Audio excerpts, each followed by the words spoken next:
marka waxa weeye nidaam waxba ka dhimi maaye madaxweyne xasan sheekhna madaxweynaha la yiraahdo madaxweynaha state-ka joogana madaxweynaha la yiraahdo golaha wasiirada sidooda madaxweynaha loo wada yiraahdo maxaa hadda keenay in hogaamiye iyo wax aynkaas lagu magacaabo xoogaa waxay noqonaysaa disorganize ayay noqonaysaa waa ra'yigay wey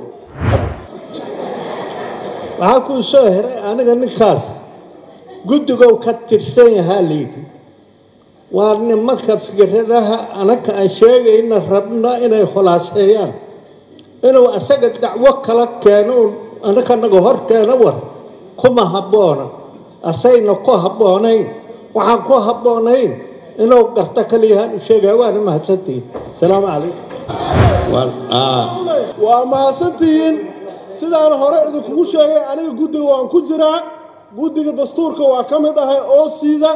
laakiin xaq waxaan u leeyahay inbutkayga inaan ku daro ma inbutkayga ii diidaysaa sanatoore adiga yaa ku yidhi inbutkaa ii diidaysaa ma sharci baa u haysataa adiga yaana go-aankaas ku siinaya yaa awooddaas ku siinaya adiga aadaa u qaldantahay muddada lagu qabanaayo doorashooyinkaasna waa muhiim in la ogaado wey degmooyinkaasi oo xurka ah in doorashada laga qabto soo muhiim ma ah in la ogaado degmooyinka xurta ah iyo degmooyinka aan xurka ahayn in la ogaado oo si clarification loo helo waa muhiim wey